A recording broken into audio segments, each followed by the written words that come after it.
नमस्कार, कार्यक्रम आंखें में आपका स्वागत है। आज के इस अंक में हम आपको ले चलेंगे पर्यावरण को बचाने की जद्दोजहद करती एक स्वयंसेवी संस्था तरुमित्र। साथ ही आपको बताएंगे कि क्यों जरूरी है बच्चों के लिए टीकाकरण और आपको दर्शन कराएंगे सती के शक्तिपीठ मां अंबिका भवानी के धाम आमी का।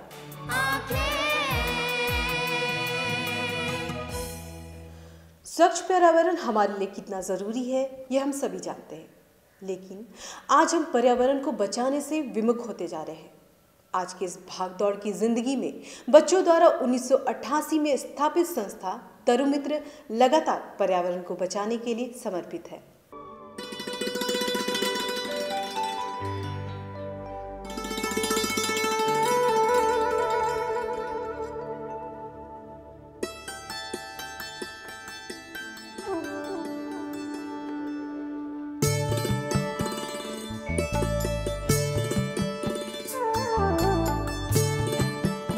प्राकृतिक सुंदरता की अद्भुत व मनोरम दृश्य के लिए राजधानी का यह तरुमित्र संस्थान अनोखा है।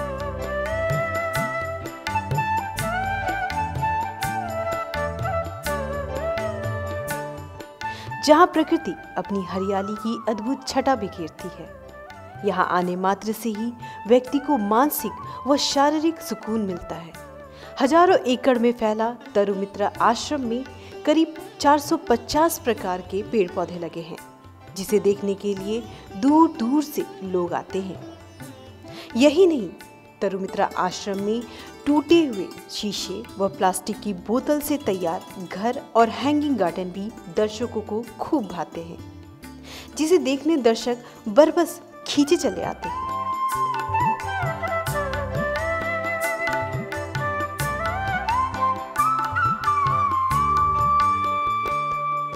इसकी खासियत यह है कि जिसे लोग कचरा समझकर फेंक देते थे, उन्हीं सामानों से बना घर और हैंगिंग गार्डन इसकी खासियत है।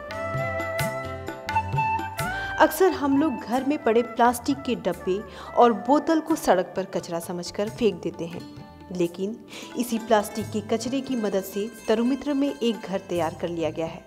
इसकी खासियत यह है कि इसके अंदर का टेम्परेचर हर सीजन में मेंटेन रहता है। तरुमित्र पिछले 30 साल से ये कार्य कर रहा है कि हम लोग पानी को कैसे संरक्षित करेंगे, क्योंकि पेड़ जो है, अगर आप बीमार बोल रहे हैं, 33% जो रेन वाटर होता है वो अपने जड़ों में उसको सिकोड़ के वो रखता है। और पेड़ ही है जो आसपास के पर्यावरण को भी, वातावरण को भी ज़्यादा, जो हम लोग इतने प्रदूषण में रह रहे हैं, उसको हमारे लिए कम से कम स्वच्छ कर देता है। हम लोग जब दिल्ली को देख रहे हैं, वहाँ पे स्मॉग की बीमारी है, तो पटना वो दिन दूर नहीं कि यहाँ पे भी मतलब कि लोग बीमार होने के साथ साथ पेड़ भी बीमार हो रहे हैं। अगर इस बीमारी से कोई निजात अगर हम लोगों को पाना है, तो वो है स्टूडेंट्स के ज़रिए घर घर में जाके लोगों को जाके बोल के कि आप पानी का संरक्षण करो, बिजली का भी संरक्षण करो और ज़्यादा से ज़्यादा पेड़ लगाओ। और पेड़ लगाने से भी ज़्यादा उनको अपना परिवार का एक सदस्य बनाओ। ये एक आदमी से एक दिन में ये नहीं होने वाला है। साल 1988 में पटना के कुछ छात्रों ने मिलकर तरुमित्र नामक संगठन बनाया था। संगठन पर्यावरण संरक्षण के लिए काम करता है। तरुमित्र के निदेशक रॉबर्ट एथलिक बताते हैं कि हम पहले ये काम मजदूरों से करवाते थे, लेकिन बाद में यह तय हुआ कि बच्चों को इस प्रक्रिया का हिस्सा बनाया जाए। इसके अच्छे नतीजे भी आए। बच्चों की पर्यावरण के प्रति मानसिकता बदली और बच्चे जब आश्रम से जाते हैं तो साग सब्जी के कई पौधे अपने घर भी ले जाते हैं। वॉक द टॉक, हम लोग कोशिश कर रहे हैं, जो हम लोग कहते जा रहे हैं उसको कार्यान्वित करें, कि सिर्फ बात करने से पर्यावरण बचेगा नहीं, हमें कुछ करना चाहिए। पर्यावरण शिक्षा का मौलिक बात यह है, विद्यार्थियों में क्षमता बढ़े, दक्षता बढ़े, पर्यावरण की समस्याओं से जूझने में उनमें दक्षता आ जाए। वो दक्षता तब आएगा जब वे खुद उससे निपट जाएंगे। मेरे लिए तो ये 16 आना सक्सेस है, क्योंकि जहाँ कुछ भी नहीं था वहाँ पर इतना बड़ा ये कार्यक्रम चल रहा है। हजारों विद्यार्थी यहाँ आते हैं हर साल और मिल करके काम करने की कोशिश कर रहे हैं। तो इसी तरह धीरे धीरे यहाँ एक परिवर्तन होता जा रहा है। ये सारे के सारे स्टूडेंट्स की ज़िंदगी में कुछ परिवर्तन आ गया है।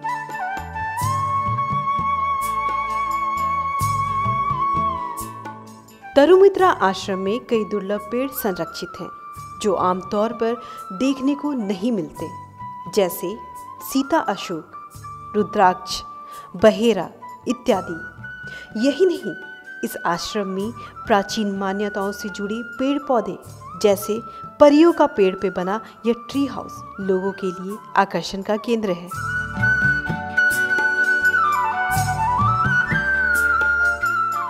उनका मानना है कि जल संरक्षण के लिए पौधे ही महत्वपूर्ण हैं। वे प्रकृति के इस अनमोल उपहार को बचाने के लिए सेमिनार, संगोष्ठी, रैली, नाटक, चित्रकला व भाषण जैसी प्रतियोगिता के माध्यम से वृक्ष लगाओ पर्यावरण बचाओ का अभियान चलाकर लोगों में पर्यावरण सुरक्षा का अलख जगा रहे हैं। यहाँ एक ऑक्सीजन बार भी है जहाँ आप बैठकर स्वच्छ हवा का आनंद ले सकते हैं। सबसे पहले इसके कंसेप्ट आया कि यहाँ पर सबसे ज़्यादा ऑक्सीजन का घनत्व देखा गया था, इसीलिए इसे ऑक्सीजन बार के नाम से जाना जाता है।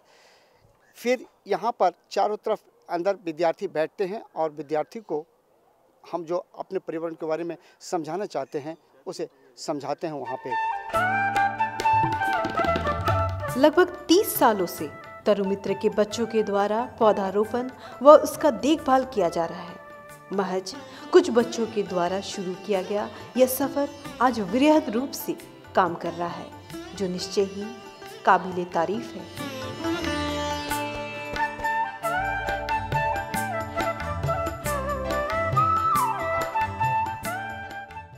तो देखा आपने आज पर्यावरण संरक्षण हमारे स्वास्थ्य के लिए कितना जरूरी है। ऐसे में जरूरत है हम सबको मिलकर पर्यावरण को संरक्षित करने की। फिलहाल वक्त हो चला एक छोटे से ब्रेक का। ब्रेक के बाद हम आपको बताएंगे कि कितना जरूरी है बच्चों के लिए टीकाकरण।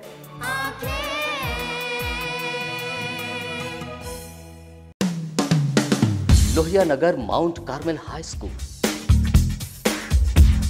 एक ऐसा स्कूल जहां उपलब्ध है हाईटेक क्लास की facility, upgraded library, smart class facility, lab and computer class की फैसिलिटी के साथ हॉर्स राइडिंग की भी सुविधा।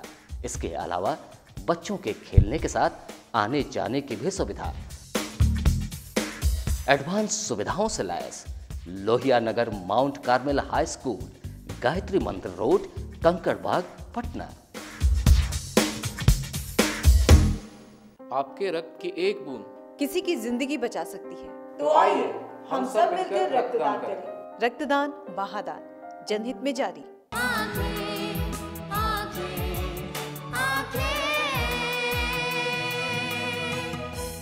ब्रेक के बाद एक बार फिर आपका स्वागत है। बच्चे हमारे देश के भविष्य हैं। बच्चों के अच्छे स्वास्थ्य के बिना उनके बेहतर भविष्य की कल्पना भी करना मुश्किल है। इनकी सुरक्षा करना हमारा दायित्व है। एक माँ होने के नाते आपकी जिम्मेवारी बनती है कि आपका बच्चा सभी रोगों से मुक्त रहे। रोगों से छुटकारा पाने के लिए टीकाकरण ही सबसे सुरक्षित उपाय है। ये आपके बच्चों के लिए एक सुरक्षा कवच का काम करता है।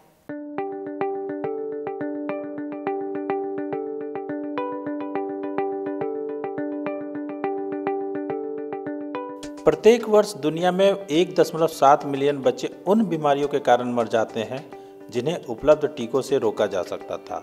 जो बच्चे टीकाकृत हैं वे उन खतरनाक बीमारियों से सुरक्षित होते हैं जो अक्सर अक्षमता या मृत्यु का कारण बनती है। प्रत्येक लड़की तथा लड़के को टीकाकृत होने की जरूरत होती है और गर्भवती महिला को खुद को और अपने शिशु को टिटनेस से बचाने के लिए टीका लगवाने की जरूरत होती है। यह जानना सभी माता पिता के लिए जरूरी है कि कब, क्यों, कहां और कितनी बार बच्चों को टीका लगाना चाहिए। उन्हें यह भी जानने की आवश्यकता होती है कि बीमार बच्चे या अक्षम या कुपोषण से पीड़ित बच्चे को भी टीका लगाना सुरक्षित होता है। जीवन के शुरुआत में बच्चे को टीकाकरण करवाना आवश्यक होता है। कुकुर खांसी से होने वाली आधे से अधिक मौत, 1/3 पोलियो के मामले और खसरे से होने वाले सभी मौतों का 1/4 बच्चों में 1 वर्ष के भीतर हो जाता है। जीवन के शुरुआत के पहले वर्ष के दौरान बच्चे को सुरक्षित रखना अति आवश्यक होता है, इसलिए शिशुओं को सभी टीके लगाना जरूरी होता है। टीकाकरण एक्चुअली बच्चों के लिए अत्यंत आवश्यक चीज़ है। इसको किसी भी सूरत में इग्नोर नहीं किया जा सकता है। 100% बच्चों को टीका मिलना ज़रूरी है। तो जो भी बच्चा पैदा होता है, नॉर्मली पैदा होने के समय ही जिस भी हॉस्पिटल में बच्चे डिलीवर होते हैं, उन हॉस्पिटल में ही पैदा होने के साथ ही टीकाकरण शुरू कर दिया जाता है। साथ में एक कार्ड दिया जाता है जिससे कि टीकाकरण की प्रोसेस को कंटिन्यू रखा जा सके।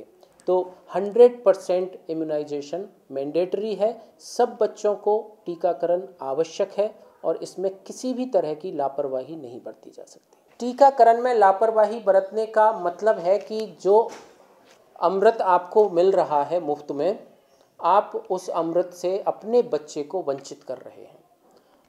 ये सिर्फ इंजेक्शन देना ही नहीं है, ये एक नॉर्मल या एडमिनिस्ट्रेटिव प्रोसेस नहीं है। ये माता पिता को ये समझना ज़रूरी है कि जन्म के समय या जन्म के बाद के कुछ महीनों तक या कुछ सालों तक जो इम्यूनाइजेशन, वैक्सीनेशन या टीकाकरण आप कर रहे हैं, वो बच्चे को जीवन भर बहुत सारी ऐसी बीमारियों से बचाने के लिए एक आवश्यक कवर है, एक आवश्यक आवरण है कि यदि वो टीका नहीं दिया जाता है तो ये बीमारियां जानलेवा हैं। इन बीमारियों से बच्चे की जान जा सकती है और ये पूरी तरह प्रिवेंटेबल हैं। इन सबको रोका जा सकता है, इसीलिए टीकाकरण है। जिन बच्चों का टीकाकरण नहीं हो पाता है वह अत्यधिक बीमार हो सकता है, स्थायी रूप से अक्षम या कुपोषित और मर भी सकता है। टीकाकरण बचपन की सबसे अधिक गंभीर बीमारियों से बच्चों को सुरक्षा प्रदान करता है। सभी बच्चों को टीकाकरण करवाने की ज़रूरत होती है। एक बच्चा जिसे इंजेक्शन या दवा पिलाई गई हो टीकाकृत माना जाता है।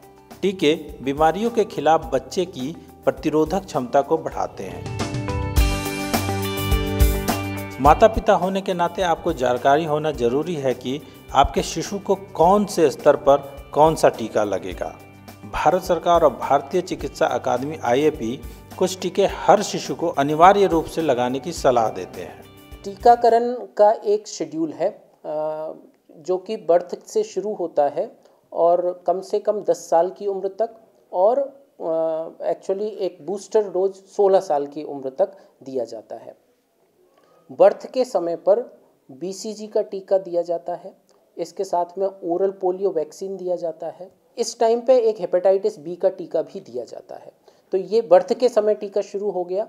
इसके बाद 6 हफ्ता, 10 हफ्ता और 14 हफ्ता, ये 3 माइलस्टोन हैं जहां पेरेंट्स को ध्यान रखना है कि यदि डॉक्टर ने नहीं भी बुलाया है तब भी इन 6, 10 और 14, ये हर माता पिता को याद रखना है, 6, 10, 14 हफ्ते पर बच्चे को अगला टीकाकरण दिया जाएगा, जिसमें पेंटावेलेंट वैक्सीन होता है, ओरल पोलियो वैक्सीन होता है। आजकल ट्रांजिशन फेज है, इसलिए ओरल पोलियो वैक्सीन के साथ इंजेक्टेबल पोलियो वैक्सीन भी 6 हफ्ते पे, और अगर छूट गया है तो 10 हफ्ते पे उसको दिया जाना है।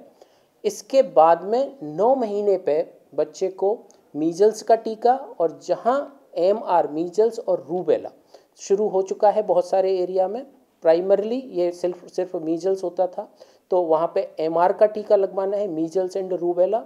और बिहार में प्लस उत्तर प्रदेश के पूर्वी भाग में जहाँ पे एनकेफेलाइटिस बहुत कॉमन है, जापानीज एनकेफेलाइटिस, वहाँ 9 महीने पे जापानीज एनकेफेलाइटिस का टीका भी लगाया जाता है। इसके बाद लगभग 1.5 साल की एज पे, जो कि 16 महीने से 24 महीने के दौरान आपको DPT का बूस्टर टीका लगवाना है, मीजल्स का सेकेंड डोज या MR वैक्सीन आजकल आ गया है तो MR का सेकेंड डोज लगवाना है, और JE वैक्सीन का भी सेकेंड डोज लगवाना है। ये कंप्लीट एक बार हो गया तो उसके बाद आपको नेक्स्ट बूस्टर 5 साल की एज पे DPT का लगेगा। इसके अलावा फिर 10 साल और 14 साल पे टेटेनस का लगेगा।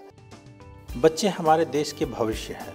बच्चों के अच्छे स्वास्थ्य के बिना उनके बेहतर भविष्य की कल्पना भी नहीं की जा सकती है।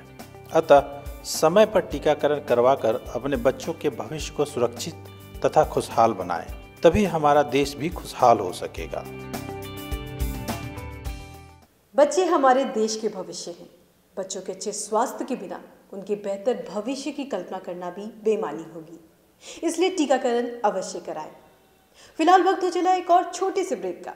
ब्रेक के बाद हम आपको दर्शन कराएंगे आमी स्थित मां अंबिका भवानी की।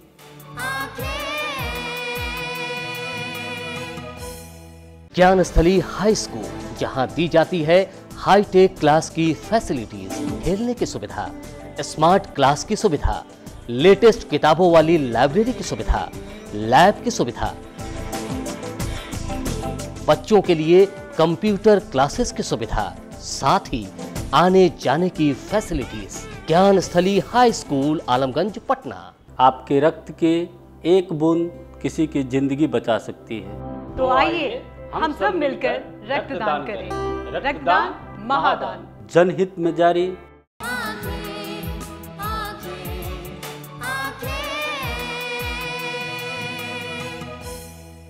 ब्रेक के बाद एक बार फिर आपका स्वागत है। पटना से करीब 45 किलोमीटर की दूरी पर स्थित है मां अंबिका भवानी का मंदिर। मान्यता है कि यही देवी सती अग्निकुंड में कूदकर सती हुई थी। उसी के बाद से यहाँ देवी सती की पूजा पिंडी रूप में की जाती है।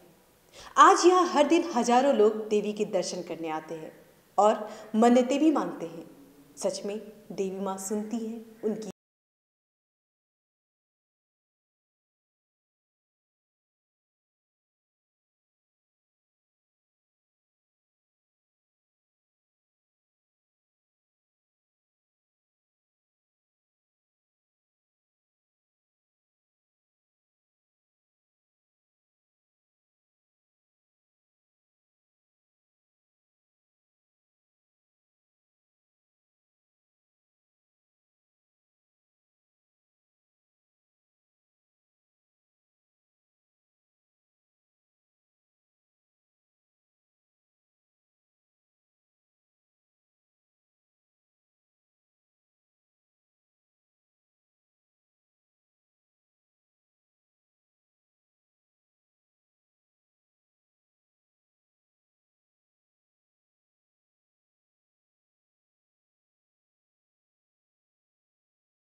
शिव सती के शव को लेकर तांडव नृत्य करने लगे। उनके इस तांडव नृत्य से तीनों लोकों में हाहाकार मच गया। उनके तांडव को शांत करने के लिए भगवान विष्णु ने अपने चक्र से सती के शव के टुकड़े टुकड़े कर दिए और उनके शव के टुकड़े जहां जहां गिरे वहीं शक्तिपीठों के रूप में जाने गए।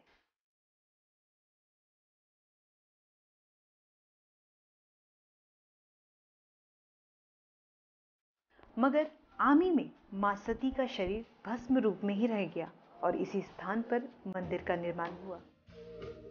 प्रथमं शैल पुत्री च द्वितीयं ब्रह्मचारिणी तृतीयं संघंटेति कुष्मांडी चतुर्थकम पंचमं स्कृमातेति खष्टम कत्यानि च सतमम कड़ाती महागोताश्रमम नवम सीधाती च नौ दुर्गा प्रकीर्ता। इस 9 पिंडी से सृष्टि में प्रथम स्थान है कि 9 पिंडी से स्थापित मिट्टी का मूर्ति का स्थापना किया गया और अल्प समय में भगवती प्रकट होती है। और माँ कहती है दक्ष प्रजापति राजा सूरज से कहती है माँ भगवती तुम्हारे यज्ञ से तुम्हारे तपस्या से प्रसन्न हूँ, वर मांगो। भगवती का आदेश होने के बाद राजा सूरज जो है उदय से अस्त तक का राज मांगते हैं, राज की प्राप्ति होती है।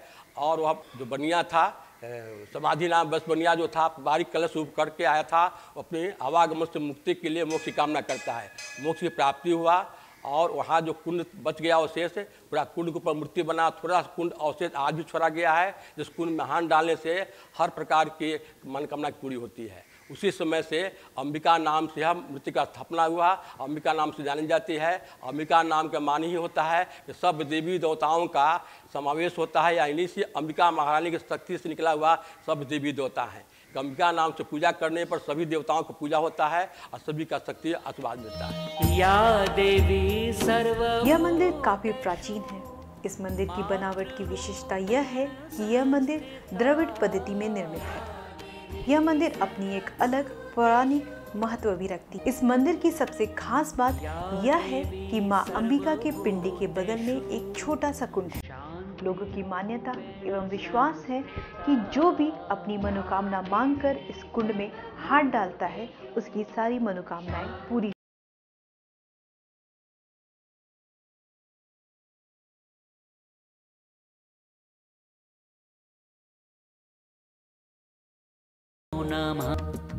यूं तो सालों भर यहाँ भक्तों का आना जाना लगा रहता है, पर चैत तथा आश्विन मास में यहाँ बहुत बड़ा मेला लगता है। दशहरा के समय में यहाँ माँ के दरबार में मत्था टेकने लोग दूर दूर से आते हैं और माँ अंबिका भवानी से मनोकामना मांगते हैं और माँ अंबिका भवानी उनकी सारी मनोकामनाएं पूरी भी करती हैं।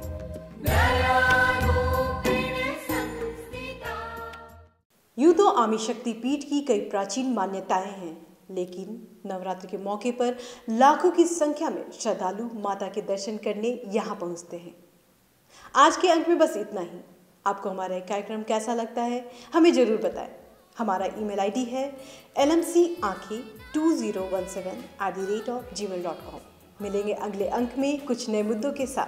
तब तक के लिए हमें दीजिए इजाजत। नमस्कार।